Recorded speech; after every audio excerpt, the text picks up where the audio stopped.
안녕하십니까. 오늘은 기획부동산에 당하지 않으려면 체크리스트가 신문에 나와 있길래 일정 부분은 맞고 제가 볼 때는 일정 부분은 조금 더 디테일이 필요하지 않겠는가. 자, 이런 차원에서 여러분들 중에 앞으로 토지나 뭐 이런 것들을 지인을 통해 가지고 연락이 옵니다. 과거에는 모르는 전화번호를 통해 가지고 좋은 땅이 있다 뭐 이런 정보로 여러분한테 오겠지만, 지금은 여러분의 친척, 친구, 지인, 직장 상사로부터 이런 이야기가 옵니다.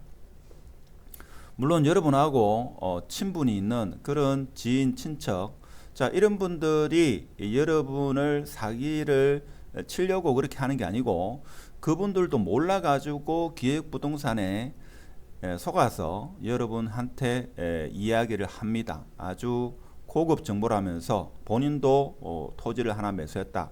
그래서 당신도 하나 토지를 매수해라. 이렇게 친구, 지인, 상사, 친척으로부터 연락이 온다 이거죠. 그러면 기획부동산에 당하지 않으려면 어떤 것을 조심해야 되는가? 이거는 신문기사에 나온 체크리스트 이렇게 나오는데, 제가 볼 때는 여기서 제가 볼 때는 조금 다른 게 있다 하는 겁니다. 첫 번째, 가치가 낮은 임야, 전답 등 지분을 매수한다 하는데, 초보들은 사실 가치가 있는지 없는지 모르죠. 아주 좋다고 이야기를 합니다. 그래서 여러분은 뭘 주어야 되는가 하면 지분을 조심해야 됩니다. 토지는 하나의 단위가 필지인데, 이 필지가 100평이든 1000평이든 하나의 필지로 매수하는 게 아니고, 만약에 이 하나의 토지가 1000평이다 이거죠. 1000평인데 내가 여기서 100평만 매수한다. 그러면 이것은 지분으로 매수하는 겁니다. 자, 이런 것은 피하셔야 된다 하는 겁니다. 자, 그리고 토지 이용 계획 확인원상 개발 제한 구역, 보존 산지 등 개발이 어려운 토지와 고도가 높은 토지를 매수한다 하는 겁니다. 근데 문제는 뭔가 하면 처음 기획부동산에 당하는 경우에는 토지 이용 계획 확인은 조차도 볼 줄 모른다 이거죠. 볼 줄 모르기 때문에 자, 이 부분은 패스하도록 하겠습니다. 자, 2번은 제가 볼 때는 이 내용을 아는 사람 같으면 기획부동산에 속아서 토지를 매수하지 않는다 이거죠. 적어도 이런 것을 볼 줄 알면, 그래서 해당 사항이었고, 세 번째가 선입금을 강요합니다. 그래서 계약서를 작성하기 전에 일정 부분 입금을 하고 현지 토지를 보여주는 경우가 많다 하는 겁니다. 그래서 이런 것도 주의를 해야 된다 이거죠. 자, 이것도 이상하다. 이것도 주의를 해야 되고, 그래서 주변의 시세 및 개별 공시지가 대비 월등히 높은 가격으로 매수한다. 사실 이것도 모르죠. 초보 입장에서는 이게 비싼지 산지 그것도 모른다. 그리고 또 하나가 토지 등기부등본상에 소유자가 아닌 법인이 판매하거나 소유자다 하더라도 단기간 소유한 토지를 매매한다. 자, 일반적으로 법인으로, 그러니까 주식회사, 무슨 경매법인 이런 식으로 주식회사를 통해 가지고 매도자가 주식회사다 이거죠. 이거는 좀 주의를 해야 된다 하는 겁니다. 이것은 토지에 대해서 모르더라도 알 수 있는 사실입니다. 자, 그리고 직접적인 개발 없이 언젠가는 이루어질 것이라는 개발 계획 또는 판매 토지와 전혀 상관없는 개발 계획, 사실 이것도 쉽지가 않죠. 아주 화려한 청사진이기 때문에 속기가 딱 좋다 하는 겁니다. 그래서 이제 주의해야 될 건 요거죠. 지인입니다. 과거에는 텔레마케터를 통해 가지고 권유받은 토지를 매수했습니다만은 요즘에는 지인을 통해서 연락이 온다 하는 겁니다. 그래서 일단은 지인으로부터 토지를 매수하라 연락이 오면 일단은 경계를 해야 됩니다. 그분이 설사 삼촌, 고모, 이모라 하더라도, 특히 가장 친한 친구라 하더라도, 직장 상사라 하더라도 주의를 하셔야 됩니다.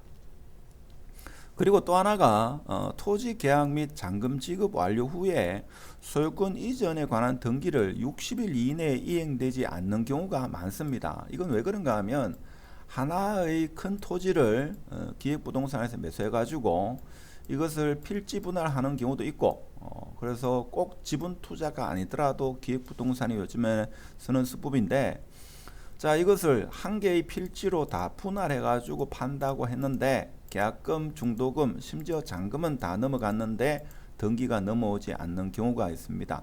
이것도 진행하고 나서 아는 사실이죠. 자, 이런 부분도 주의를 해야 되고, 그래서 무슨 에셋, 무슨 경매 법인 등의 상호를 쓰는 법인들로부터 토지를 매수하는 것도 주의를 해야 됩니다. 그렇기 때문에 요즘 기획부동산도 이런 이름을 안 붙이겠죠. 자, 그리고 매수 금액이 1,000만원에서 5천만원에 해당되는 경우, 자, 이 경우는 제가 볼 때는 조금 잘못되었지 않았나 싶습니다. 제가 생각할 때는 토지를 만일에 산다고 하면 지분으로 하지 마시고, 그리고 토지 투자는 5천만원 이하, 3천만원 이하를 하나라도 매수를 해보면 자연적으로 토지에 대해서 알게 됩니다. 그러면 초보자들이 기획부동산에 당하지 않으려면 제가 생각할 때는 크게 한 서너 가지 정도 짚어보면 됩니다. 첫 번째는 뭔가 하면 지분 투자는 하지 마시라 하는 겁니다. 지분 투자. 그리고 두 번째는 뭔가 하면 여러분 지인으로부터 연락이 온다 이거죠. 자, 이럴 경우에 경계를 하시라 하는 겁니다. 설사 가장 가까운 친척이라 하더라도, 심지어 부모님이 이야기한다 하더라도 경계를 하셔야 된다 하는 겁니다.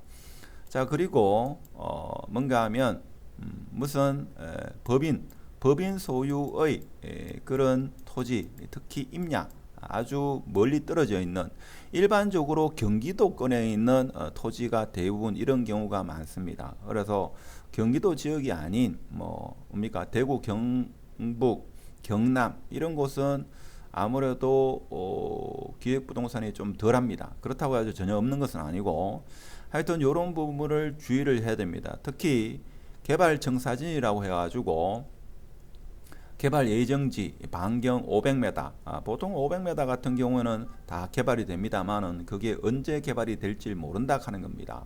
그래서 이런 부분을 특히 주의를 하셔야 됩니다. 근데 대부분의 분들이 매수를 하고 나서 보통 5천만원, 1억 정도 소액으로 있죠. 묻어두고 3년, 5년이 지난 후에 그래서 주위 사람들한테 이야기를 합니다. 그리고 또 설사 이런 의뢰가 들어오면 여러분이 아시는 집주위에 공인중개사분한테 한 분만한테 물어봐도 쉽게 알 수 있는 건데, 아주 고급 정보, 비밀 정보라 해가지고 혼자만 알고 있다가 매수를 하는 경우가 많습니다. 심지어는 어떤 경우가 있는가 하면 아주 똑똑하다 이거죠. 평소에 해당 직업에 대해서는 상당히 똑똑하신 분이 기획부동산인 것을 뻔히 알면서 알지만 고급 정보다 이거죠. 그 인근의 개발 호재 여기 들어선다, KTX 여기 들어선다, 아니면 테마파크가 들어선다, 그런 정보를 알고 비록 기획부동산인 걸 알지만 매수하는 경우가 있습니다. 자, 그런 경우에는 주위의 가격에 비해서 보통 3배에서 많게는 한 7배, 10배까지 비싸게 주고 매수를 합니다. 그렇게 되면 10년 정도 시간이 지나고 보면 이제 자기가 본인이 매수한 그 가격대로 오는 경우가 많고, 심지어 지분 투자를 한 경우에는 대를 이어가지고 물려주는 것 외에는 사실 그것이 개발되거나 아니면 내가 재산권을 행사하는 경우가 극히 드물다는 사실. 그래서 요즘같이 힘든 상황에서 특히 토지는 이런 것만 주의를 하더라도 제가 볼 때는 손해보는 일은 없다. 자, 이런 말씀을 드리면서 오늘 영상은 마치도록 하겠습니다. 감사합니다.